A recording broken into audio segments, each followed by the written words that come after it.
एक ऐसा धनुर्धर जिसे देखकर खुद भगवान श्री राम भी भयभीत हो गए थे। एक ऐसा धनुर्धर जो अपने बाणों से समुद्र को भी सुखा देता था। एक ऐसा धनुर्धर जिसके डर से स्वयं श्री कृष्ण भी रण छोड़कर भाग गए थे।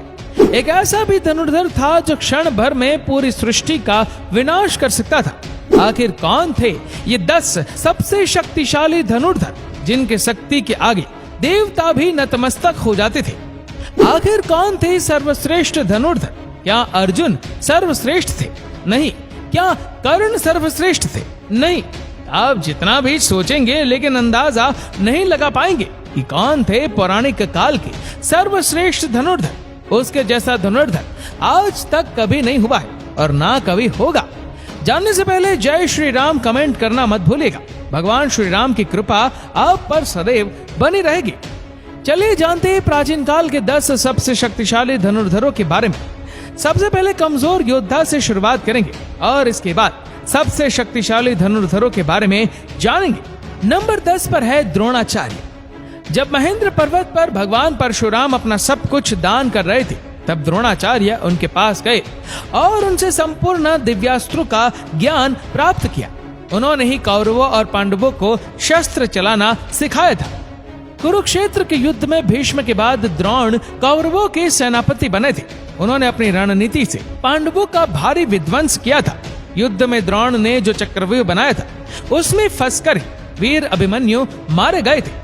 जब तक उनके हाथ में शस्त्र था उन्हें परास्त करना असंभव था, इसलिए पांडव छल से उन्हें मारने के लिए विवश हो गए थे। नंबर 9 पर है अर्जुन।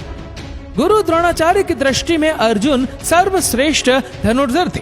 द्रोणाचार्य ने अर्जुन को अपने सारे अस्त्रों का ज्ञान दिया था।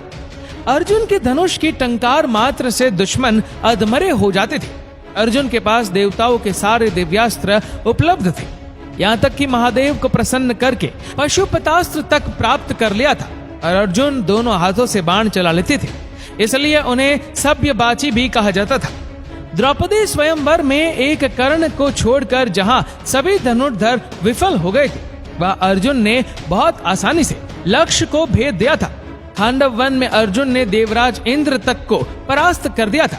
जिन निवात कवच राज्यों को रावण भी नहीं हरा पाया था, उन्हें अर्जुन ने एक क्षण में परास्त कर दिया था। नंबर 8 पर है भीष्म पितामह। भीष्म देवी गंगा के पुत्र थे। उनके गुरु स्वयं परशुराम जी थे। एक बार तो अपने गुरु परशुराम के साथ पितामह भीष्म का एक भयानक युद्ध हुआ था। युद्ध में भीष्म और परशुराम जी एक दूसरे पर महाविनाशकारी अस्त्र चला रहे थे, लेकिन इस युद्ध का कोई परिणाम नहीं निकल रहा था। आखिर में इस युद्ध को रोकने के लिए देवताओं को आना पड़ा था। जब कुरुक्षेत्र का युद्ध शुरू हुआ था, तब पितामह भीष्म कौरवों के प्रथम सेनापति बने थे। भीष्म की बहनों के आगे पांडव पक्ष का कोई भी योद्धा टिक नहीं पाया। भगवान श्री कृष्ण ने इस युद्ध में शस्त्र न उठाने का प्रण लिया था, लेकिन भीष्म ने अपने पराक्रम से श्री कृष्ण को अपनी प्रतिज्ञा तोड़कर शस्त्र उठाने के लिए विवश कर दिया था। भीष्म को नियमानुसार युद्ध करके परास्त करना असंभव था, इसीलिए इसे शिखंडी को सामने रखकर अर्जुन ने भीष्म को सरसैया पर सुला दिया था। नंबर 7 पर है एकलव्य। एकलव्य महाभारत काल के एक श्रेष्ठ धनुर्धर थे। जब द्रोण के पास एकलव्य शिक्षा के लिए गए थे, तब द्रोण ने उन्हें शिक्षा देने के लिए इनकार कर दिया था। इसके बाद गुरु द्रोण को अपना गुरु मानकर एकलव्य ने वन में धनुर्विद्या का अभ्यास करना शुरू कर दिया था। जब कौरवों और पांडवों में से किसी को भी शब्द भेदी बाण चलाना नहीं आता था, तब एकलव्य ने अपने अभ्यास से ही शब्द भेदी बाण चलाना सीख लिया था। उनके धनुर्विद्या को देखकर अर्जुन को भी लगने लगा था कि एकलव्य सर्वश्रेष्ठ धनुर्धर थे। लेकिन एक समय गुरु दक्षिणा के नाम पर गुरु द्रोणाचार्य ने एकलव्य का अंगूठा कटवा दिया था। इसके बाद अंगूठे के बिना ही एकलव्य बाण चलाना सीख गए थे। दोस्तों, मॉडर्न आर्चरी में अंगूठे के बिना ही बाकी उंगलियों से बाण चलाया जाता है। इसका आविष्कार सबसे पहले एकलव्य ने ही किया था। एकलव्य इतने शक्तिशाली थे कि भगवान श्री कृष्ण को एकलव्य का वध करना पड़ा था। एकलव्य के बारे में भगवान श्री कृष्ण ने स्वयं कहा था कि अगर एकलव्य का अंगूठा ना कटा होता तो एकलव्य दूसरा परशुराम बनकर जंगल में घूमता रहता। तब दानव, राजस, नाग, देवता कोई भी उनको परास्त नहीं कर पाते। कोई मनुष्य उसके सामने तो खड़ा भी नहीं हो पाता। भगवान श्री कृष्ण ने जिस धनुर्धर की तुलना भगवान परशुराम से की हो, वो कितना शक्तिशाली हो सकता है, आप खुद ही सोच सकते हैं। नंबर 6 पर है बर्बरीक। बर्बरीक घटोत्कच के पुत्र थे। उनके पास ऐसे 3 बाण थे जिसके सहारे वो पल भर में कुरुक्षेत्र के युद्ध को खत्म कर सकते थे।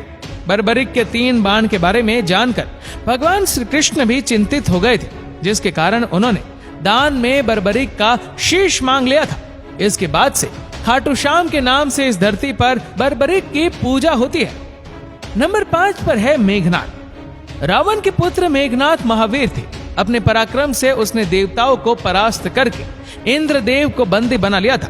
इसके बाद उसका नाम इंद्रजीत हो गया। उसके पास ब्रह्मास्त्र, वैष्णवास्त्र और पशुपतास्त्र, इन तीनों वस्त्रों का ज्ञान था। लक्ष्मण से युद्ध के दौरान उसने लक्ष्मण जी पर ब्रह्मास्त्र, वैष्णवास्त्र और पशुपतास्त्र चलाया था। लक्ष्मण जी के सामने ब्रह्मास्त्र निस्तेज हो गया था। वैष्णवास्त्र और पशुपतास्त्र लक्ष्मण जी को प्रणाम करके लौट गया था, लेकिन युद्ध के दौरान एक समय उसने लक्ष्मण जी को मूर्छित कर दिया था और आगे युद्ध में नागपाश से श्री राम और लक्ष्मण जी को जकड़ लिया था। मेघनाद ही रामायण काल का एकमात्र योद्धा है जिसे अति महारथी भी कहा गया है। नंबर 4 पर है कर्ण। सूर्यपुत्र कर्ण महाभारत काल के एक ऐसे योद्धा थे जिसके पास ऐसे दिव्य कवच और कुंडल थे जिसे किसी भी अस्त्र से भेदा नहीं जा सकता था। इसलिए युद्ध से पहले देवराज इंद्र ने छल से कर्ण का कवच और कुंडल छीन लिया था। लेकिन कवच और कुंडल के बिना ही कर्ण महाशक्तिशाली थे और अंतिम युद्ध में जब कर्ण और अर्जुन का आमना सामना हुआ था, तब कर्ण ने 11 बार अर्जुन के गांडीव धनुष के प्रत्यष्चा को काट डाला था। अर्जुन के ब्रह्मास्त्र को कर्ण ने साधारण बाणों से ही काट डाला था। इस युद्ध के दौरान कर्ण ने अपने सर्प बार से अर्जुन को लगभग मार ही डाला था। अगर भगवान श्री कृष्ण अर्जुन की रक्षा ना करते तो अर्जुन कर्ण के हाथों जरूर मारे जाते। जब तक कर्ण के हाथ में शस्त्र था तब तक कर्ण को किसी तरह से परास्त नहीं किया जा सकता था। इसलिए जब कर्ण निशस्त्र थे तब अर्जुन को छल से कर्ण का वध करना पड़ा था। नंबर 3 पर है लक्ष्मण जी। शेषनाग के अवतार लक्ष्मण जी महापराक्रमी थे। उनकी रेखा में भी इतनी शक्ति थी कि रावण भी उसे मार नहीं सकता था। शास्त्रों के अनुसार वह एक श्रेष्ठ धनुर्धर थे। रावण के महाबलशाली पुत्र इंद्र को परास्त करने वाले इंद्रजीत का वध वही कर सकते थे जिसने 14 वर्ष तक सोया नहीं हो, जिसने 14 वर्ष तक किसी स्त्री का मुख ना देखा हो, जिसने 14 वर्ष तक भोजन ना किया हो, और वो कोई और नहीं था, केवल लक्ष्मण जी थे। और उन्होंने ही मेघनाद का वध भी किया था। रावण के शक्तिशाली पुत्र अधिकाई का भी वध लक्ष्मण जी ने ही किया था। युद्ध के दौरान एक बार लक्ष्मण जी ने रावण को भी मूर्छित कर दिया था। नंबर 2 पर है भगवान श्री राम। भगवान श्री राम भगवान विष्णु के अवतार, मर्यादा पुरुषोत्तम महावीर श्री राम की शक्ति का कोई अंत नहीं था। स्वयंवर में जब शिव धनुष की प्रत्यंचा चढ़ाने गए थे तब उनकी शक्ति से शिव धनुष टूट गया था। ऐसा कहा जाता है कि कोई अस्त्र नहीं था जो श्री राम के पास नहीं था। जब समुद्र ने लंका जाने के लिए श्री राम को मार्ग नहीं दिया तब उन्होंने अपने बाणों से ही समुद्र को सुखाने का विचार किया।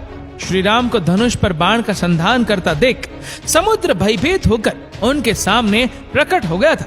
श्री राम ने अपने बाणों से रावण और कुंभकर्ण जैसे न जाने कितने राक्षसों को यमलोक भेज दिया था। नंबर 1 पर है देवों के देव महादेव। संपूर्ण ब्रह्मांड और धनुर्वेद की सृष्टि महादेव से ही हुआ है। वो ही इस सृष्टि की शुरुआत है और वो ही इसका अंत है।